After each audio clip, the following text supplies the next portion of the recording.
স্বাগত এখন চারদিকে। জাতীয় থেকে আন্তর্জাতিক, প্রান্তিক, জনপদ থেকে নগর চারপাশে ঠিক কি ঘটছে এই মুহূর্তে তা নিয়ে আয়োজন এখন চারদিক। সঙ্গে আছে আমি আরিফুল ইসলাম সাহাব।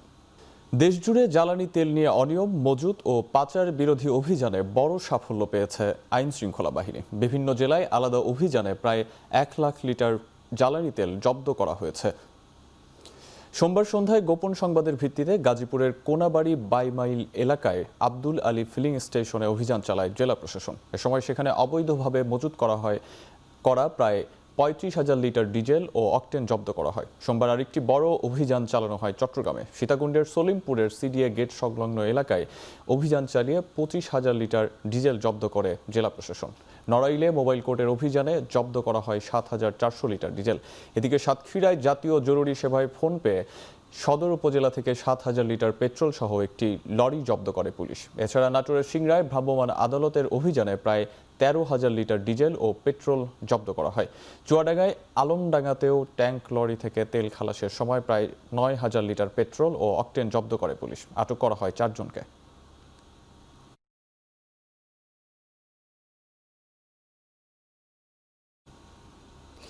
সোমবারও দিনভর জ্বালানি তেলের জন্য দীর্ঘ সারি দেখা গেছে রাজধানীর ফিলিং স্টেশনগুলোতে। কোনো পাম্প ঘিরে গাড়ির সারি দেখা গেছে 1 কিলোমিটারের বেশি। তবে মজুত না থাকায় অধিকাংশ ফিলিং স্টেশনে শেষ মুহূর্তে তেল না পেয়ে ক্ষুব্ধ হন অনেকেই। সরকারের পক্ষ থেকে সীমা বেঁধে দেয়া না হলেও বেশিরভাগ পাম্পেই যানবাহনের ধারণ ক্ষমতা অনুযায়ী তেল দেওয়া হচ্ছে না। জ্বালানির যথেষ্ট মজুদ আছে, সরকারের পক্ষ থেকে এমন আশ্বাস দেওয়ার পরও কমছে না সংকট। এমন সংকটের পেছনে অতিরিক্ত জ্বালানি মজুদকে দায়ী করছে সরকার।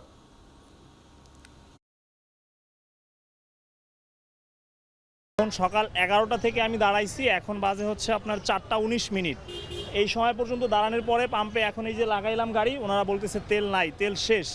আমি 2:45 সময় আইসা সিরিয়ালে দাঁড়াইছি, দাঁড়ানোর পরে এখন শেষ মুহূর্তে আমি লাস্ট গাড়ি, এখন আমাকে বলতেছে তেল নাই। সরকার বলতেছে 75 পরিমাণ প্রচুর তেল আছে, কিন্তু সকাল থেকে প্রায় টঙ্গী, আবদুল্লাহপুর যত পাম্প আছে সব পাম্পে ঘোরাফেরা করছি, এখন পর্যন্ত আমি এক পুরো তেল ভরতে পারছি না। এতটুকু তো হচ্ছে না, কারণ আমাদের তো মানে হায়ার সিসি বাইক, তেলটা বেশি লাগে। আমি যতটুকু চালাই সপ্তাহখানেকের মতো চলবে, আমি একটু কম চালাই। তেল মাত্র 200-300 এইভাবে দেয়। এভাবে দিলে দেখা যায় বাসা থেকে আসার পর আবার যাওয়ার পথে যে তেল নেই ওইটা শেষ হয়ে যায়। মধ্যরাতেও রাজধানীর পেট্রোল পাম্পগুলোতে তীব্র জ্বালানি সংকট। তেল নিতে ঘন্টার পর ঘন্টা অপেক্ষা করতে হচ্ছে চালকদের। এ নিয়ে আরও জানাতে এই মুহূর্তে রাজধানীর আসাদ গেটে আছেন সহকর্মী রাব্বি আল রাহিদ। সরাসরি যুক্ত হচ্ছি তার সঙ্গে। রাহিদ, এই মুহূর্তে পাম্পের পরিস্থিতি কেমন দেখছেন? চালকরা তেল পাচ্ছেন কিনা এবং কি বলছেন পাম্প মালিকরা, জানাবেন বিস্তারিত।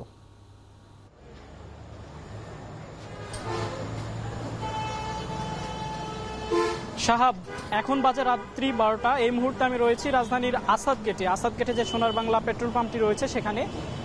এখানে একটি মজার বিষয় বলে রাখি যে আজকে আসাদ গেটে যে এই পেট্রোল পাম্পে ভোগান্তির শিকার হচ্ছে সাধারণ যে সব চালকরা রয়েছে তারাই শুধু নয়, তাদের পাশাপাশি এখানে ভোগান্তির শিকার হচ্ছে এখানে সরকারি যেসব কর্মকর্তা রয়েছে তারাও। বিশেষ করে আমি যদি আপনাকে বলি যে আমি কিছুক্ষণ আগে একটি গাড়ি দেখেছি, সেখানে লেখা ছিল হলো নীলফামারী 4 আসন, অর্থাৎ নীলফামারী 4 আসনের যিনি সংসদ সদস্য রয়েছে তার গাড়িতেও তেল ভরার জন্য কিছুক্ষণ আগে তার গাড়ির যে চালক রয়েছে তিনি এখানে এসেছেন এবং তিনিও লাইনে দাঁড়িয়েছেন এবং ভোগান্তির শিকার হয়েছেন। এবং তিনি যেটি বলেছেন যে আগামীকাল যে সংসদ অধিবেশন রয়েছে সেই সংসদ অধিবেশনকে সামনে রেখে তাদের গাড়িতে তেল ভরতে হচ্ছে, কিন্তু তারা এখন পর্যন্ত কোনো তেল পাচ্ছে না। এবং আমি এই পাম্পের যিনি দায়িত্বে রয়েছেন আজকে, তার সঙ্গে আমি কিছুক্ষণ আগে কথা বলেছি। তিনি যেটি বলেছেন যে আসলে তেলের সংকট এখানে নেই, এই পাম্পে নেই, এই পাম্পে যথেষ্ট পরিমাণে তেলের মজুদ রয়েছে।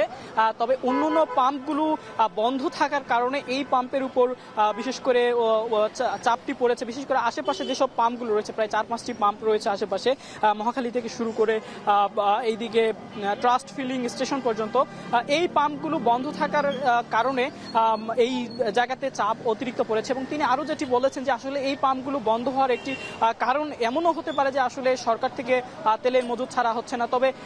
তবে আমরা সঙ্গে কথা বলে দেখেছি, চালকদের সঙ্গে কথা বলে দেখেছি, তারা অনেকটাই ক্ষোভ জানিয়েছেন। তারা যেটি বলেছেন যে আসলে তেলের মজুদ সরকার বলছে, তারপরেও কেন তেলের এখানে সংকট দেখা দিচ্ছে? আসলে তারা সিন্ডিকেটকে দুষছেন। তবে আজকে যে জ্বালানি সম্পদ মন্ত্রণালয়ের যুগ্ম সচিব রয়েছেন তিনিও বলেছেন যে তেলের যথেষ্ট পরিমাণে মজুদ রয়েছে, তারপরেও এই তেলের সংকট কেন হচ্ছে সেটি একটি প্রশ্ন থেকেই যায়। সাহাব, এই ছিল রাজধানীর আসাদ গেট থেকে জ্বালানি সংকট নিয়ে সর্বশেষ পরিস্থিতি। তেল পাম্পগুলোর সার্বিক পরিস্থিতি জানাতে আসাদ গেট থেকে আমাদের সঙ্গে যুক্ত ছিলেন সহকর্মী রাব্বি আল রাহিদ। বৈশ্বিক বাজারে জ্বালানি তেলের মূল্য বৃদ্ধি পেলেও জনগণের স্বার্থ বিবেচনায় দেশের বাজারে দাম না বাড়ানোর সিদ্ধান্ত নিয়েছে সরকার। সোমবার সংসদ অধিবেশনের প্রশ্নোত্তর পর্বে বিদ্যুৎ ও জ্বালানি মন্ত্রী ইকবাল হাসান মাহমুদ জানান, মার্চ থেকে জুন প্রান্তিকে ডিজেলে 15,409 কোটি এবং অকটেনে 636 কোটি টাকা ভর্তুকি দেবে সরকার। স্পষ্টভাবে বলতে চাই, এই পর্যন্ত বাংলাদেশের জ্বালানির কোনো ঘাটতি নাই, বরং আমরা গত বছরের তুলনায় সরবরাহ আরও বৃদ্ধি করেছি। মানুষের প্রকৃত ব্যবহার কি এক বছরে হঠাৎ করে দ্বিগুণ হয়ে গেছে? নিশ্চয়ই তা নয়।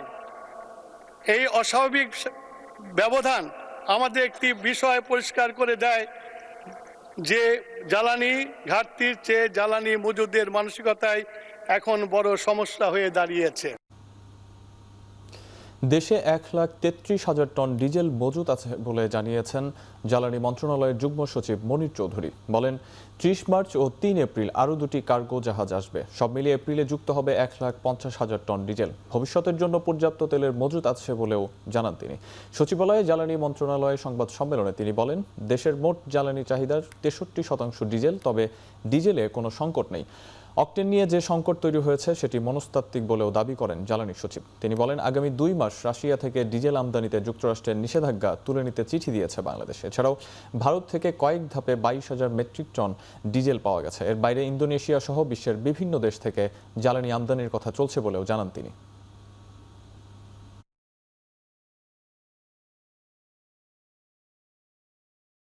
63% হচ্ছে আমরা ডিজেল সরবরাহ করি, আর অনলি 6.08% আমরা অকটেন দিই। তো লাইনটা কিন্তু অকটেনের, আর 63% ডিজেলের কিন্তু কোনো সমস্যা আপনারা নিশ্চয়ই কোথাও দেখেননি। ফলে সমস্যাটা এই জন্য আমি বলছি আর্টিফিশিয়াল। যেহেতু যুদ্ধ পরিস্থিতি এখনও উত্তাল অবস্থায় আছে, আসলে হরমুজ প্রণালী দিয়ে যে কোনো দেশের জাহাজ, মানে বাংলাদেশের ফ্ল্যাগবাহী জাহাজ না হলে এটা খুবই কঠিন হয়ে যাবে এই হরমুজ প্রণালী অতিক্রম করা। কারণ আমরা তো সবসময় বাংলাদেশের জাহাজ দিয়ে হয়তো আনতে পারি না, অন্যান্য জাহাজকেও আমাদের ইয়ে করতে হয়। জুলাই যোদ্ধাদের আইনি ও সাংবিধানিক সুরক্ষা দিতে সংসদে বিল পাশ করা হবে বলে জানিয়েছেন স্বরাষ্ট্রমন্ত্রী সালাউদ্দিন আহমদ। অভ্যুত্থানের সময় যারা সশস্ত্র হামলা চালিয়েছে তারা যে বাহিনীরই হোক তাদের বিচার নিশ্চিতের অঙ্গীকার করেন তিনি। সংসদের প্রথম অধিবেশনে প্রশ্নোত্তর পর্বে এমন মন্তব্য করেন স্বরাষ্ট্রমন্ত্রী। এদিকে গণভোট অধ্যাদেশ নয়, এটি আদেশ হওয়ায় সংসদে উঠবে না বলে জানিয়েছেন স্বরাষ্ট্রমন্ত্রী। বিচার করা হবে রাজাকার হত্যার বিরুদ্ধে 1971 সনে। যদি এখন কেউ মামলা নিয়ে আসে, গণ অভ্যুত্থানের সময় রাজপথে অভ্যুত্থানকারী আন্দোলনকারীদের বিরুদ্ধে যারা হানাদার বাহিনীর মতো ঝাঁপিয়ে পড়ে হত্যাযজ্ঞ চালিয়েছে, ম্যাসাকার করেছে, গণহত্যা করেছে, তারা জনতার প্রতিনিধির মুখে কেউ কেউ হয়তো প্রাণ হারিয়েছে, কেউ কেউ আহত হয়েছে, কিন্তু সেটা যুদ্ধের ময়দানে ফয়সালা হয়ে গেছে। গণভোট বাতিল হলে নির্বাচিত সংসদ আইনগত হুমকির মুখে পড়বে। স্বয়ংক্রিয়ভাবে গণভোট বাতিলের কোনো সুযোগ নেই বলে দাবি করেছেন জামায়াতের আইনজীবী শিশির মনির। সোমবার দুপুরে হাইকোর্ট প্রাঙ্গণে সাংবাদিকদের তিনি বলেন, নির্বাচন কমিশনের আইন অনুযায়ী ঘোষিত তফসিলে অনুষ্ঠিত গণভোট বাতিল হলে সাধারণ নির্বাচনের ফলাফলও বাতিল হয়ে যাবে। তার সঙ্গে আছে জুলাই সনদ বাস্তবায়ন আদেশ এবং একই সাথে আছে গণভোট অধ্যাদেশের শিডিউল এবং হাইকোর্টে যে রিট পিটিশনটি পেন্ডিং আছে তার রুল। একই সাথে নির্বাচন কমিশন কর্তৃক ঘোষিত নির্বাচনের তফসিল, এগুলো ইনসেপারেবল, এন্ট্যাঙ্গেলড, একটা থেকে আরেকটাকে সরিয়ে মৃত্যুবরণ করানোর কোনো সুযোগ আছে বলে আমরা মনে করি না। গণভোটকে অবৈধ বলার কোনো সুযোগ নেই বলে মন্তব্য করেছেন এনসিপির সদস্য সচিব ও সংসদ সদস্য আক্তার হোসেন। পুলিশ হত্যার বিচার প্রসঙ্গে তিনি বলেন, পুলিশ হত্যার বিচারের নামে যে ট্রাম ব্যবহার করা হচ্ছে তা জাতির সাথে প্রতারণা। পুলিশের অনেকেই স্বপ্রণোদিত হয়ে জুলাই হত্যাকাণ্ড চালিয়েছে। সরকার দল গণভোটের জন্য যে অধ্যাদেশ, সেই অধ্যাদেশকে তারা যদি সংসদে অ্যাপ্রুভ নাও করেন, যে গণভোট অনুষ্ঠিত হয়েছে সেটাকে কোনোভাবেই অবৈধ বলার কোনো সুযোগ নেই, বরং গণভোট অবশ্যই বৈধ এবং আইনগতভাবে তার বৈধতাকে কোনোভাবেই আর চ্যালেঞ্জ করা যাবে না। সংসদ অধিবেশনে বিরোধীদের পর্যাপ্ত সময় দেওয়া হচ্ছে না, এমন অভিযোগ সঠিক নয় বলে মন্তব্য করেছেন সরকারি দলের চিফ হুইপ নুরুল ইসলাম মনি। সোমবার দুপুরে জাতীয় সংসদের সচিবালয়ে সংসদ কমিটির দ্বিতীয় বৈঠক শেষে কথা বলেন তিনি। চিফ হুইপ বলেন, জাতীয় সংসদের সাউন্ড সিস্টেম এখনও ভালোভাবে কাজ করছে না, সেটি ঠিক করতে কাজ চলছে। অন্যথায় নতুন সাউন্ড সিস্টেম কেনা হবে। সাউন্ড সিস্টেম নিয়ে কেউ নাশকতার চেষ্টা করেছিল কিনা সে বিষয়ে তদন্ত কমিটি গঠন হয়েছে বলেও জানান চিফ হুইপ। আগামী 2 এপ্রিলের মধ্যে সাউন্ড সিস্টেম নিয়ে তদন্ত কমিটি প্রতিবেদন দেবে, সে অনুযায়ী ব্যবস্থা নেওয়া হবে।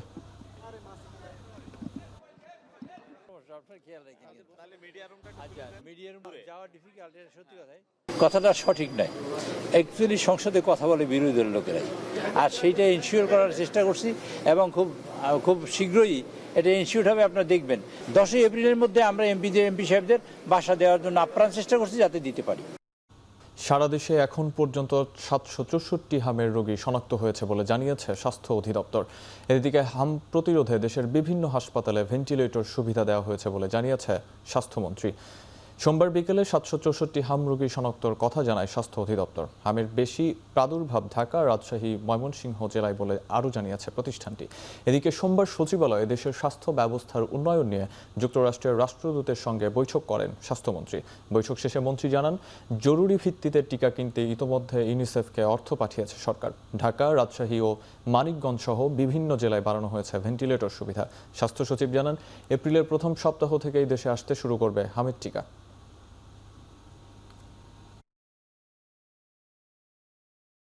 শিশু হাসপাতালে আমরা বেবিদের মিজেলস রোগীদের জন্য আমরা ওয়ার্ডের ব্যবস্থা করেছি, আইসোলেটেড ভেন্টিলেটরের ব্যবস্থা করা হয়েছে। মানিকগঞ্জে 8 bedded ICU unit along with ventilator ব্যবস্থা করা হয়েছে। রাজশাহীতে কালকে আমরা পাঁচটা ভেন্টিলেটর আমরা নিউনেটাল ওইখানে পাঠিয়েছি। ইনশাল্লাহ we are facing the acute attack of measles. আমরা টিকা আনার জন্য 604 কোটি টাকা বরাদ্দ করেছি। মিনিস্ট্রি অফ ফিনান্স কমিটিতে সেটা পাস হয়েছে। দ্রুত গতিতে ইনশাল্লাহ আমরা ভ্যাকসিন আনবো। শুধুমাত্র ভিন্ন রাজনৈতিক মতাদর্শের কারণে বিগত 15 বছরে অসংখ্য মেধাবী চিকিৎসককে পদায়ন ও পদোন্নতি থেকে বঞ্চিত করে ক্যারিয়ার ধ্বংস করে দেওয়া হয়েছে বলে মন্তব্য করেছেন স্বাস্থ্য প্রতিমন্ত্রী ডক্টর এম.এ. মুহিত। সোমবার বিকেলে বাংলাদেশ চক্ষু চিকিৎসক সমিতির 53তম বার্ষিক সম্মেলনের উদ্বোধনী অনুষ্ঠানে বিশেষ অতিথির বক্তব্যে কথা বলেন তিনি। পেশাগত নৈতিকতা এবং সিনিয়র জুনিয়রদের মধ্যে পারস্পরিক শ্রদ্ধার পরিবেশ ফিরিয়ে আনার উপরও গুরুত্ব আরোপ করেন স্বাস্থ্য প্রতিমন্ত্রী। বলেন, নতুন সরকার এমন একটি পরিবেশ তৈরি করবে যেখানে মেধার ভিত্তিতেই মূল্যায়ন করা হবে প্রতিটি তরুণ চিকিৎসককে।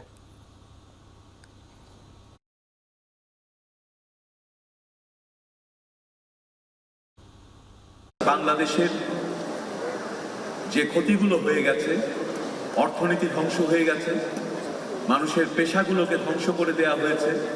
বিগত দিনগুলোকে অনেক চক্ষু চিকিৎসক শুধুমাত্র তার রাজনৈতিক বিশ্বাসের কারণে 15 বছর কোনো জায়গায় পদায়ন পাননি, কোনো পদোন্নতি পাননি। 15 বছরে তাদের ক্যারিয়ারকে ধ্বংস করে দেওয়া হয়েছে। ক্রীড়াকে পেশা হিসেবে নিতে আগ্রহী করে তুলতে আজ প্রথম ধাপে 20 ডিসিপ্লিনের 129 জন ক্রীড়াবিদকে হাতে মাসিক ভাতা ও ক্রীড়া কার্ড তুলে দিয়েছেন প্রধানমন্ত্রী তারেক রহমান। নতুন দিগন্তের সূচনা হলো দেশের ক্রীড়াঙ্গনে। প্রথমবারের মতো চালু হলো ক্রীড়া কার্ড ও ভাতা প্রদান কার্যক্রম। খেলোয়াড়দের আর্থিক নিরাপত্তা নিশ্চিত করতে এই উদ্যোগ নিয়েছে সরকার। সোমবার তেজগাঁওয়ে প্রধানমন্ত্রীর কার্যালয়ে এই কার্যক্রমের উদ্বোধন করেন তারেক রহমান। প্রথম ধাপে 2025 সালে আন্তর্জাতিক প্রতিযোগিতায় সাফল্য পাওয়া ক্রীড়াবিদদের মধ্য থেকে 129 জনকে এই ভাতার আওতায় আনা হয়েছে। আর্চারি, বক্সিং, জিমন্যাস্টিক, সাঁতার, অ্যাথলেটিক্স, কাবাডি, ভলিবল, ব্যাডমিন্টন সহ বিভিন্ন ডিসিপ্লিনের খেলোয়াড়রা এই তালিকায় জায়গা পেয়েছেন। বিশেষ গুরুত্ব দেওয়া হয়েছে প্যারা অ্যাথলেটদের, যারা সাম্প্রতিক সময়ে দেশের জন্য গৌরব বয়ে এনেছেন। খেলাধুলাকে পেশা হিসেবে গ্রহণে পরিবারগুলোকে উৎসাহিত করতেই এই ভাতা কার্যক্রম চালু করা হয়েছে। এই মানুষগুলো দেশের জন্য বিরাট সুনাম বয়ে নিয়ে এসেছে এবং এই সুনামটি তারা বয়ে নিয়ে এসেছে সম্পূর্ণভাবে তাদের নিজ যোগ্যতায়। শুধু যে ক্রিকেট বা ফুটবল তা না, এর পাশাপাশি অন্য খেলাগুলোকেও আমরা সামনে এগিয়ে নিতে চাই এবং এর জন্য সরকারি বেসরকারি পৃষ্ঠপোষকতা, সরকারি পৃষ্ঠপোষকতা আপনারা দেখছেন আমরা এই কাজটি শুরু করেছি। আমরা আশা করব বেসরকারি যে প্রতিষ্ঠানগুলো আছেন তারাও সরকারের পাশাপাশি এগিয়ে আসবেন আমাদের খেলোয়াড়দেরকে বিশ্বের দরবারে তুলে ধরার জন্য। সবার জন্য ক্রীড়া, এই প্রতিপাদ্যেই সরকার পিছিয়ে পড়া জনগোষ্ঠী অথবা বিশেষ চাহিদা সম্পন্ন ব্যক্তি যারা খেলাধুলায় অংশ নিতে চান তাদের জন্যও কিন্তু আমাদের পরিকল্পনা আছে, আমাদের চেষ্টা আছে যে দেশে বিদেশে সকল ধরনের যে সুবিধা রয়েছে সেরকম সুবিধাগুলো আমরা ধীরে ধীরে গড়ে তুলতে চাই। আমরা সরকারি প্রেস নোট প্রচারের জন্য পত্রিকার মতো টেলিভিশনেও অর্থ বরাদ্দের প্রস্তাব দিয়েছেন টেলিভিশন চ্যানেলের প্রতিনিধিরা। সোমবার সচিবালয়ে তথ্য ও সম্প্রচার মন্ত্রণালয়ের সচিবের সঙ্গে টেলিভিশন ও পত্রিকার প্রতিনিধিদের মত বিনিময় সভায় এ প্রস্তাব দেন তারা। এ সময় সরকারি নির্দেশনা, বিজ্ঞাপন ও অনুষ্ঠান যথাযথভাবে প্রচার ও সম্প্রচারের অনুরোধ জানান সচিব। তবে বিনামূল্যে নয়, বরং নির্ধারিত মূল্যের বিনিময়ে সরকারি প্রেস নোট প্রচারের অনুরোধ করেন টেলিভিশন চ্যানেলের প্রতিনিধিরা। সরকারি বিজ্ঞাপন প্রচারের জন্য আর্থিক মূল্য নির্ধারণ করতে নোয়াবের সভাপতি ও মানবজমিন পত্রিকার সম্পাদক মতিউর রহমান চৌধুরীকে প্রধান করে কমিটি করার বিষয়েও সভায় আলোচনা হয়।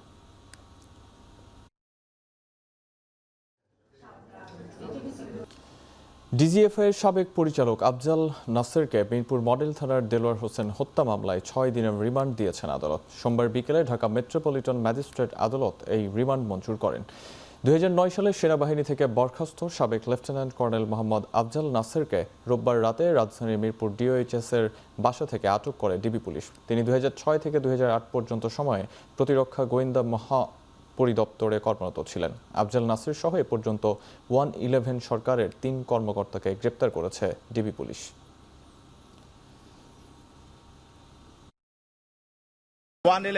যে সরকার, সেই সরকারের সময় সেই ডিজিএফআইয়ের যে টিমটি রাজনৈতিক নেতা এবং ব্যবসায়ীদের উপরে যে অত্যাচারটা করেছিল, ওই টিমের সদস্য ছিল সেই এই Afzal, lieutenant colonel officer Afzal Nasir.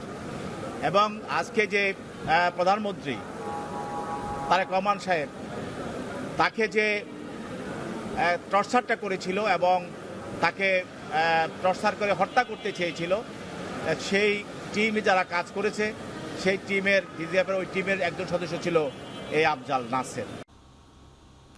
রাষ্ট্রের গুরুত্বপূর্ণ ব্যক্তির নাম ও ছবি ব্যবহার করে ফেসবুক প্রতারণা চক্রের সদস্য মোহাম্মদ রিপনকে গ্রেপ্তার করেছে পুলিশ।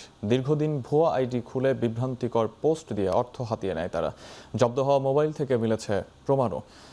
রাজধানীতে ডিএমপির মিডিয়া সেন্টারে এক সংবাদ সম্মেলনে এসব তথ্য তুলে ধরেন ডিবি সাইবার দক্ষিণের উপ পুলিশ কমিশনার মোহাম্মদ তারিকুল ইসলাম। বলেন, সামাজিক যোগাযোগ মাধ্যম ফেসবুকে ব্যবহার করে সক্রিয় ছিল একটি প্রতারক চক্র। অভিযোগের ভিত্তিতে অভিযান চালিয়ে রাজধানীর বাংলাদেশ মেডিকেল বিশ্ববিদ্যালয় শাহবাগ এলাকা থেকে মোহাম্মদ রিপন নামে একজনকে গ্রেপ্তার করা হয়েছে। রাষ্ট্রের গুরুত্বপূর্ণ ব্যক্তি, প্রশাসন ও পুলিশের ঊর্ধ্বতন কর্মকর্তাদের নাম ও ছবি ব্যবহার করে ভুয়া আইডি খুলে মানুষের সাথে প্রতারণা করা হতো। তার কাছ থেকে জব্দ করা স্মার্টফোন বিশ্লেষণে রাষ্ট্রের একজন গুরুত্বপূর্ণ ব্যক্তির নামে ভুয়া আইডি লগইন অবস্থায় পাওয়া যায়, যার মাধ্যমে অর্থ দাবি করা হতো।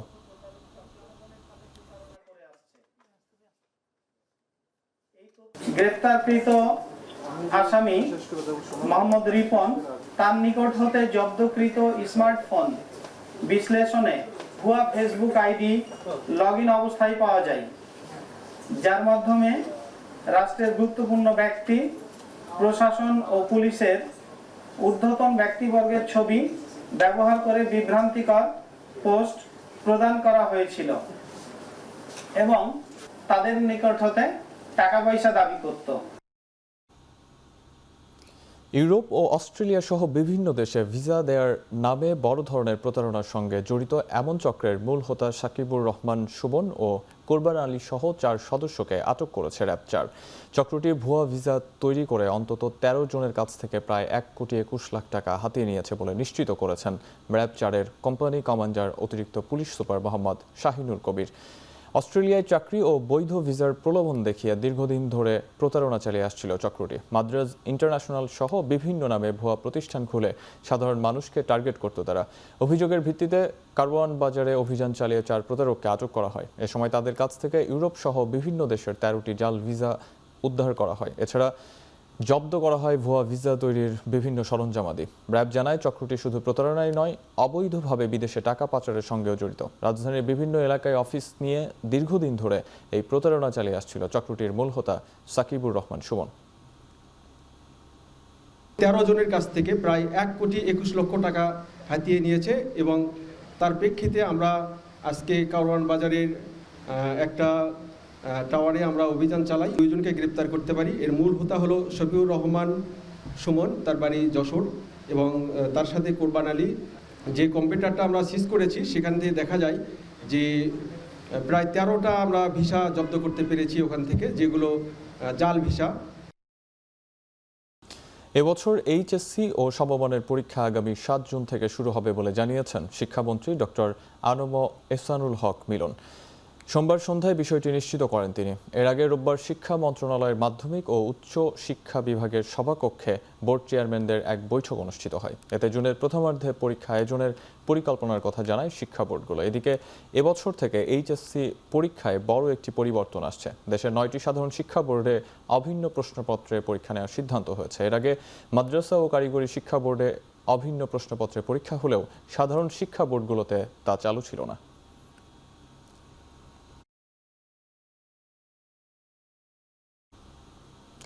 অলিগলি থেকে বর্জ্য সংগ্রহে বুয়েটের বিশেষজ্ঞদের সহায়তায় আধুনিক প্রযুক্তির ছোট আকারের গাড়ি ব্যবহারের পরিকল্পনা নেওয়া হচ্ছে। রাজধানীতে বেসরকারি সংস্থা ইউএসডিও আয়োজিত গোলটেবিল বৈঠকে একথা জানান ঢাকা দক্ষিণ সিটি প্রশাসক আব্দুস সালাম। ময়লার ভাগাড়ের ভয়াবহ চিত্র তুলে ধরে তিনি বলেন, চরম অস্বাস্থ্যকর পরিবেশে কাজ করায় পরিচ্ছন্নতা কর্মীদের আয়ু কমে আসছে, তারা জটিল রোগে আক্রান্ত হচ্ছেন। এই সংকট কাটাতে উন্নত বিশ্বের আদলে বাসাবাড়ি থেকেই পচনশীল ও অপচনশীল বর্জ্য আলাদা করে সংগ্রহের ওপর গুরুত্ব দেন তিনি। টোটাল বর্জ্য ব্যবস্থাটাই একদম বিগিনিং থেকেই, যেটা পৃথিবীর বিভিন্ন উন্নত দেশগুলোতে তারা ফলো করে, ঠিক সেইভাবে যদি আমরা না নিতে পারি তাহলে এটা একটা অস্বাস্থ্যকর একটা পরিবেশ। যেগুলোকে রিসাইক্লিং করা, সেগুলোকে আলাদা রাখা, যেগুলোকে একেবারে পচনশীল সেগুলোকে আলাদা রাখা, এগুলোকে জনগণকে যদি আমরা সচেতন করতে পারি এবং আমরা যদি সেই সিস্টেমটাকে অ্যাডপ্ট করতে পারি যে বাড়ি বাড়ি থেকে বর্জ্য যে সংগ্রহ করা হবে, সেই সংগ্রহের সময় যদি আলাদাভাবে সংগ্রহ করা সম্ভব হয় তাহলে কিন্তু আমাদের অনেকটা কমে আসবে। চট্টগ্রামে সড়ক নির্মাণের কাজে ঠিকাদারদের কোনো অনিয়ম দুর্নীতি সহ্য করা হবে না। কাজে কোনো ধরনের অবহেলা পেলে শাস্তিমূলক ব্যবস্থা নেওয়া হবে বলে জানিয়েছেন চসিক মেয়র ডাক্তার শাহাদত হোসেন। সোমবার দুপুরে নগরীর টাইগার পাস আমবাগান রোডের উন্নয়ন কাজ উদ্বোধন করে তিনি একথা বলেন। নগরীর গুরুত্বপূর্ণ এই সড়ক হয়ে ঢাকা চট্টগ্রাম থেকে আসা গাড়ি নগরে প্রবেশ করে। এছাড়া 3টি ওয়ার্ডের মানুষের চলাচলের প্রধান সড়ক এটি। এই সড়কটির 3 কিলোমিটার সংস্কার ও উন্নয়নে 12 কোটি টাকা ব্যয় করবে চট্টগ্রাম সিটি কর্পোরেশন।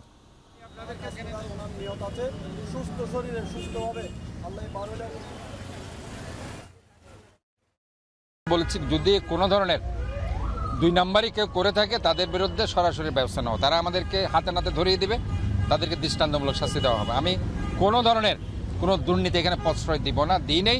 ইনশাল্লাহ আমরা এই ব্যাপারে জিরো টলারেন্স। আমরা চাই যে কাজের মান অত্যন্ত ভালো হতে হবে, কারণ এটা অত্যন্ত ইম্পর্টেন্ট রাস্তা। এই রাস্তা দিয়ে আপনার ঢাকা চট্টগ্রাম যে ট্রাং রোড সেটা যুক্ত রয়েছে, আকবর শাহ পর্যন্ত যেতে যাবে এবং এটা দক্ষিণ চট্টগ্রামের একটা সংযোগস্থল। দেশের চাহিদার মাত্র 2% আসে নবায়নযোগ্য জ্বালানি থেকে। চেঞ্জ ইনিশিয়েটিভের এক গবেষণায় উঠে এসেছে এমন তথ্য। সোমবার রাজধানীর সিডড্যাপে আয়োজিত এক গোল টেবিল বৈঠকে এই গবেষণা প্রতিবেদনটি প্রকাশ করা হয়। বক্তারা বলেন, গ্যাস ও কয়লার উপর নির্ভরতা রিজার্ভে স্থায়ী চাপ সৃষ্টি করছে। এই নির্ভরতা কমাতে নবায়নযোগ্য জ্বালানির বিকল্প নেই, ফলে এই খাতে বিনিয়োগ বাড়াতে হবে। কিন্তু খাতটিকে ঘিরে সরকারের পরিকল্পনা বাস্তবসম্মত কিনা তা নিয়েও প্রশ্ন রয়েছে। এ সময় সংকট মোকাবেলায় খাতটিকে সরকারের অগ্রাধিকারের তালিকায় রাখার কথা বলেন বক্তারা। পাশাপাশি স্থানীয় জনগোষ্ঠীকে এতে সম্পৃক্ত করার উপরও জোর দেওয়া হয়।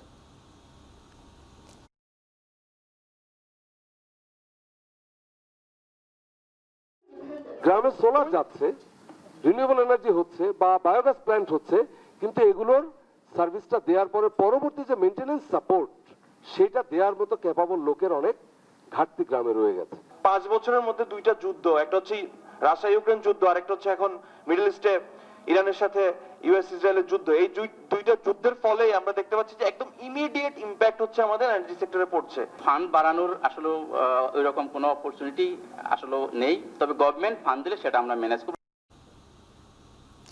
বিদ্যুৎ, জ্বালানি ও খনিজ সম্পদ মন্ত্রী ইকবাল হাসান মাহমুদ টুকুকে নাস্তিক ও অশালীন মন্তব্য করার অভিযোগে সিরাজগঞ্জের আদালতে কুষ্টিয়ার সংসদ সদস্য জামায়াত নেতা আমির হামজার বিরুদ্ধে 100 কোটি টাকার মানহানির মামলা দায়ের করা হয়েছে। সোমবার দুপুরে সিরাজগঞ্জের সদর আমলি আদালতে অ্যাডভোকেট নাজমুল ইসলাম বাদী হয়ে মামলাটি দায়ের করেন। মামলার বাদী বলেন, 26 মার্চ একটি অনুষ্ঠানে বক্তব্য দেওয়ার সময় কুষ্টিয়ার এমপি আমির হামজা জ্বালানি মন্ত্রীকে নাস্তিক বলেন। বিদ্যুৎ মন্ত্রীর মানহানির দায়ে এমপি আমির হামজার বিরুদ্ধে দণ্ডবিধি 500 ধারায় 100 কোটি টাকার মানহানির মামলা দায়ের করা হয়েছে।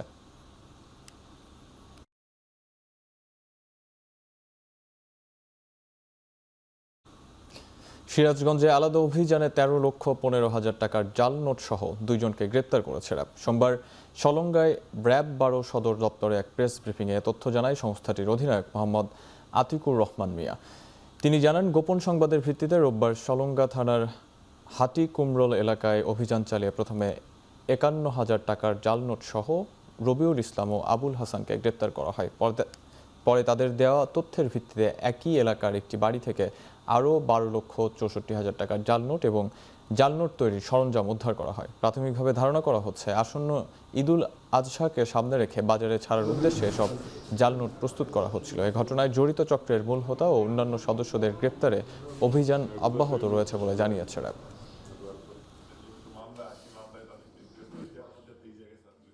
সিরাজগঞ্জ জেলার সলঙ্গা থানাধীন ধোপাকান্দি শাকিনস্থ পলাতক আসামি মোহাম্মদ হাকিম শেখ এর ভাড়াকৃত বাসা হতে 12,64,700 টাকার জাল নোট সহ সর্বমোট 13,15,700 টাকার জাল নোট উদ্ধার করা হয়। সোশ্যাল ইসলামী ব্যাংকে একীভূত না করার দাবিতে সংবাদ সম্মেলন করেছেন উদ্যোক্তা সাধারণ বিনিয়োগকারীরা। সোমবার সকালে জাতীয় প্রেস ক্লাবে আয়োজিত সংবাদ সম্মেলনে লিখিত বক্তব্য পাঠ করেন ব্যাংকটির সাবেক চেয়ারম্যান রেজাউল হক। রেজাউল হক বলেন, গেল আওয়ামী লীগের আমলে সরকারের মদদে দখল করা হয় সোশ্যাল ইসলামী ব্যাংক। পরে এস আলম ঋণের নামে ব্যাংকটিতে চালায় লুটপাট, যার দায়ভার চাপানো হয়েছে সাধারণ শেয়ার হোল্ডার ও গ্রাহকদের উপর।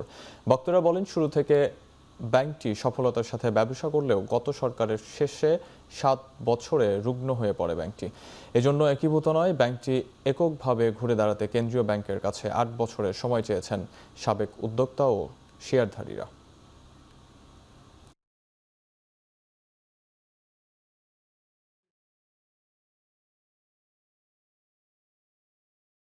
ব্যাংকটা যেমন একদিনে ধ্বংস হয়নি, 8 বছর লেগেছে লুটপাট করতে করতে করতে করতে, ঠিক 8টা বছরই দেন ওনাদেরকে যে ওনারা কি করতে পারে।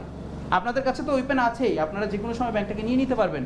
ব্যাংকটিকে একীভূত করা না করে পরিচালনার দায়িত্ব যদি প্রকৃত উদ্যোক্তা ও শেয়ার হোল্ডারদের হাতে ন্যস্ত করা হয়, তাহলে খুব দ্রুত সময়ে বাংলাদেশ ব্যাংক সার্বিক সহযোগিতার সোশ্যাল ইসলামী ব্যাংক তার গ্রাহকদের আস্থা পুনরায় ফিরিয়ে আনতে পারবে।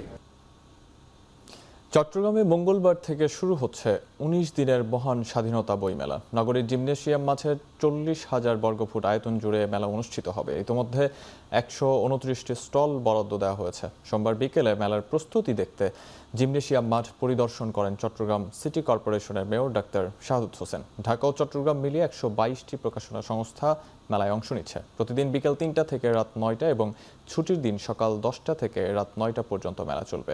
মেলা চলাকালে যারা জাতীয় জীবনে গুরুত্বপূর্ণ অবদান রেখেছেন তাদের স্বাধীনতা সম্মাননা স্মারক দেবে চট্টগ্রাম সিটি কর্পোরেশন।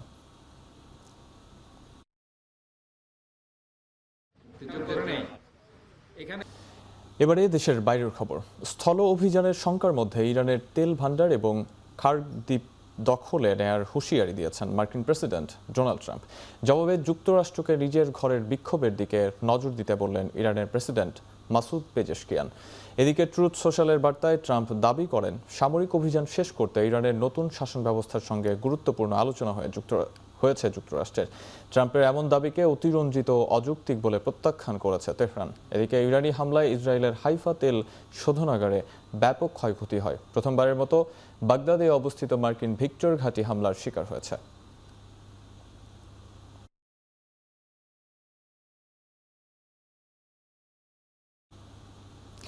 ইরানের বিরুদ্ধে চলমান যুদ্ধের মধ্যে সামরিক খাতে ব্যয় বাড়িয়ে 2026 সালের জন্য মোট $245 বিলিয়ন রাষ্ট্রীয় বাজেটের অনুমোদন দিয়েছে ইসরায়েলের সংসদ নেসেট।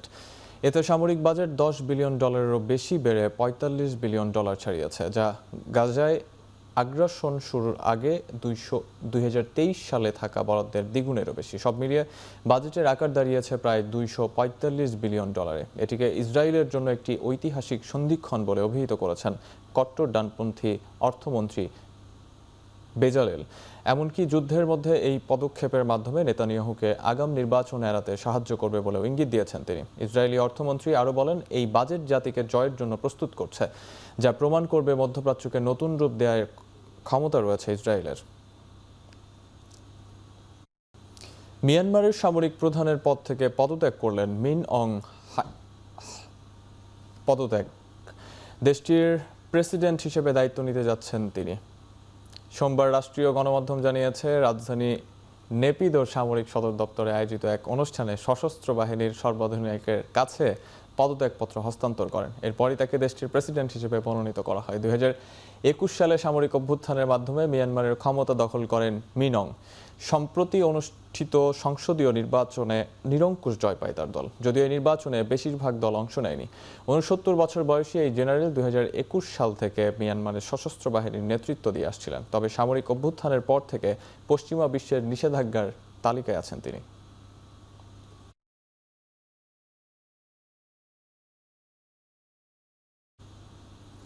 পাকিস্তান ও আফগানিস্তানে ভারী বৃষ্টিপাতের কারণে মোট 45 জন নিহত হয়েছেন। এ সময় আরও অনেকেই আহত হয়েছেন। ক্ষতিগ্রস্ত হয়েছে বেশ কয়েকটি এলাকা।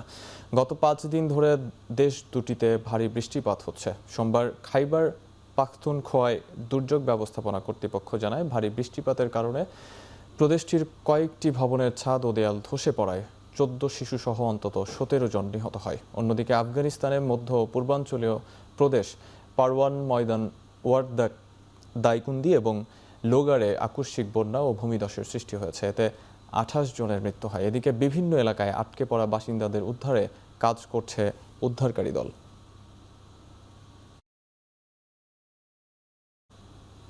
নাইজেরিয়ায় বন্দুকধারীর হামলা এবং গণপিটুনিতে 22 জন নিহত হয়েছে। রোববার রাতে মধ্যাঞ্চলীয় প্লেটো রাজ্যের রাজধানী জোসে এ দুর্ঘটনা ঘটে। সোমবার বাসিন্দা ও স্থানীয় কর্মকর্তারা জানান, রবিবার সন্ধ্যায় ওই এলাকায় অনেক লোক ছিল। হঠাৎ দুষ্কৃতিকারীরা এসে হামলা চালায়। এতে 12 জন নিহত হয়। পরে ঘটনার জেরে গণপিটুনিতে নিহত হয় আরও 13 জন। বন্দুকধারীদের পরিচয় এখনও জানা যায়নি। এ ঘটনায় জেলাটিতে 48 ঘন্টার কারফিউ জারি করেছে প্লেটো রাজ্য সরকার। এই হত্যাকাণ্ডের নিন্দা জানিয়ে দায়ীদের খুঁজে বের করে বিচারের আওতায় আনতে নিরাপত্তা সংস্থাগুলোকে নির্দেশ দিয়েছেন রাজ্য গভর্নর। এদিকে সোমবার থেকে শুরু হতে যাওয়া পরীক্ষা স্থগিত করেছে জস বিশ্ববিদ্যালয়।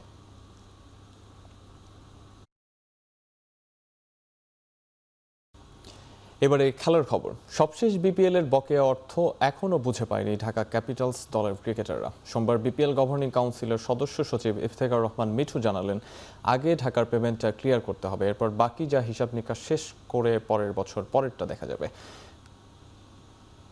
এখন আমরা আমাদের কাছে যে 2টা ব্যাংক গ্যারেন্টি ছিল সেটা এনক্যাশমেন্টের জন্যে আমরা ব্যাংকে পাঠিয়ে দিয়েছি। ব্যাংকের প্রসিডিওর অনুযায়ী ধরেন 7-8 দিনের মধ্যে ব্যাংক ওদের নিয়ম অনুযায়ী ওই টাকাগুলি আমাদের, এটা আনকন্ডিশনাল ব্যাংক গ্যারেন্টি ছিল, তো ওরা আমাদের কাছে টাকাটা দিয়ে দিলে আমরা তখন এই ঢাকাকেও ডাকবো, প্লেয়ারদেরও ডাকবো, তারপরে ফাইনাল যে অ্যামাউন্ট আসবে এগুলি ক্রিকেট বোর্ড থেকে দিয়ে দিব, দিয়ে বাকি টাকা ওদের রিফান্ড করে দিব।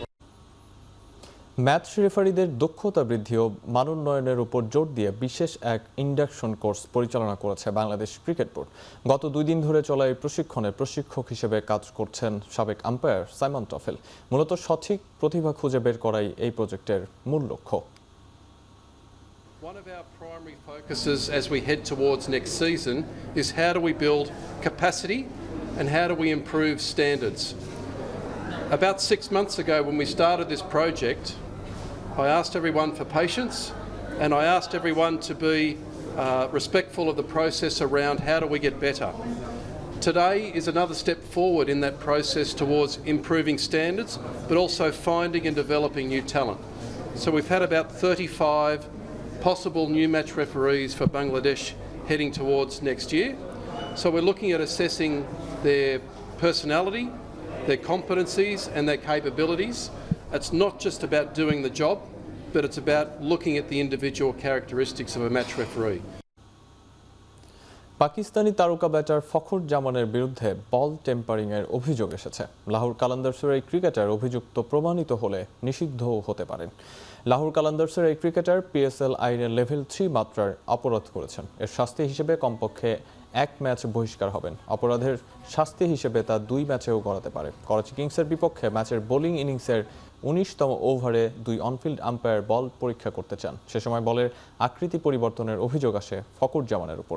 শাস্তি হিসেবে 5 রান পেনাল্টি দেওয়া হয় করাচি কিংসকে। ম্যাচের পর 4th আম্পায়ার রোশান মাহানামা আনুষ্ঠানিকভাবে বল টেম্পারিংয়ের অভিযোগ আনেন ফখরের উপর। আগামী 2 দিনের মধ্যে এই বিষয়ে শুনানির কথা রয়েছে। শেষ করছি এখনকার দিক। এখন টেলিভিশন ওয়েবসাইটে দেখতে ভিজিট করুন www.ekhon.tv। এছাড়াও ফেসবুকে দেখতে ভিজিট করুন facebook.com/tv.ekhon আর ইউটিউবে দেখতে ভিজিট করুন youtube.com/c/ekhon.tv।